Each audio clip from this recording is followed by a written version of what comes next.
inhaler atau nebulizer.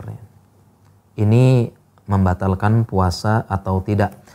Bagi yang belum paham tentang inhaler sama nebulizer, ini adalah terapi untuk pasien yang sesak napas ya. Insya Allah istilah ini sangat familiar bagi pasien yang punya keluhan saluran pernapasan, asma dan sesak napas. Ya, bahasanya di nebulizer atau bahasa orang awamnya terapi asap. Ya, terapi asap. Jadi ini ya, jadi nebulizer itu ada terapi ya. Jadi dimasukkan seperti ini. Ya, ada seperti cungkup seperti ini dimasukkan, kemudian nanti ada cairan obat dimasukkan, kemudian obatnya ini akan menjadi seperti uap. Kemudian dia akan menghirup uap tersebut ya. Jadi ada obat, ya cairannya nggak terlalu banyak ya, hanya berapa mili dimasukkan. Kemudian nanti ada cungkup seperti ini, nanti cairan tersebut akan dengan alat menjadi uap, mengalir kemudian dicungkup sehingga dia menapas ya. Dia napas seperti itu. Ini namanya nebulizer atau terapi uap. Ya, terapi uap. Ya. Demikian juga ada inhaler ya. Ada inhaler yang bagi penderita asma ya insya Allah familiar ya. Ada batangan seperti ini. Kalau asmanya sedang kambuh dia akan hirup gitu ya, batangannya isinya obat. Ada obat seperti ini, batangan. Dia bawa, biasanya penderita asma yang alergi tidak tahu kapan asmanya kambuh, dia selalu bawa. Ya, dia bawa ya.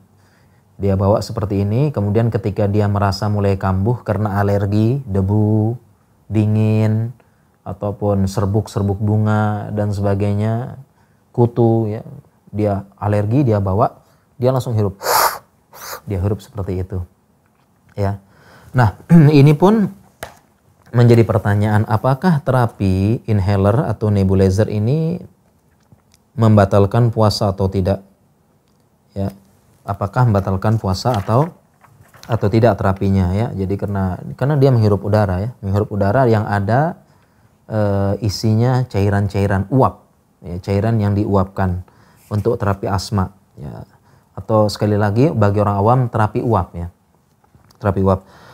Apakah ini membatalkan atau tidak? Ya memang di sini dalam buku ini saya paparkan ada ikhtilaf ulama, tapi ya langsung saya jelaskan saja pendapat yang terkuat. Pendapat yang terkuat ya, inhaler dan nebulizer tidak membatalkan puasa.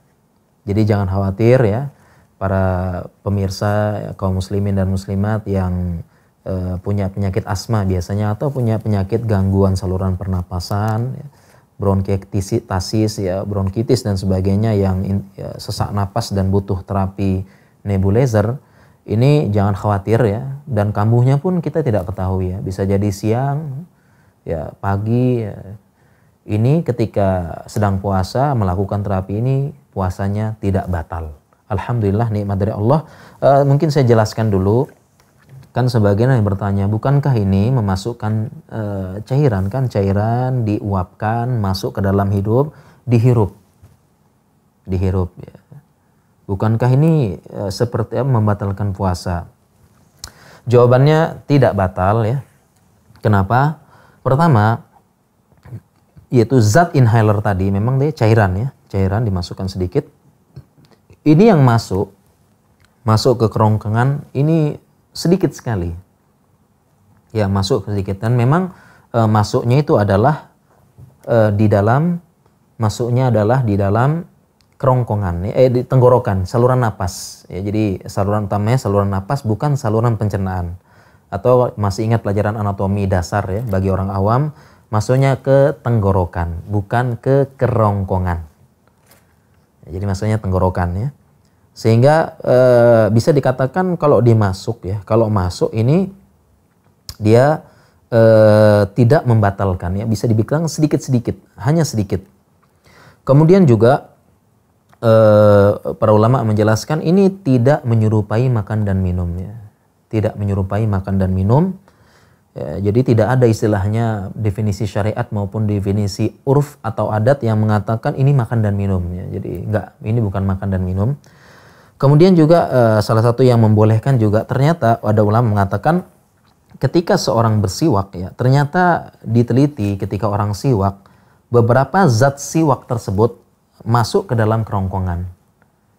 Jadi masuk ya. Jadi ketika siwak itu masuk beberapa zatnya itu sampai di kerongkongan. Sampai ke kerongkongan ya. Beberapa sisa-sisa zat siwak itu. Dan kalau ternyata kalau masuknya cuma sedikit, ternyata dimaafkan. Dan Rasulullah SAW, tidak kita sudah sampaikan tadi hadisnya, beliau sangat sering siwak di bulan Ramadan ya, bersiwak. Dan diteliti ya, ternyata kandungan beberapa unsur dari siwak tersebut ternyata sampai di kerongkongan. Nah, ini juga jadi dalil ya, jadi dalil tentang dengan terapi nebulizer tadi, terapi uap ya, uap memang sampai kerongkongan tapi sedikit dan dimaafkan, ya tidak membatalkan. Dan yang paling penting adalah terapi ini adalah bukan sengaja, jadi dia membutuhkan ya, dia nggak sengaja tetapi dia membutuhkan.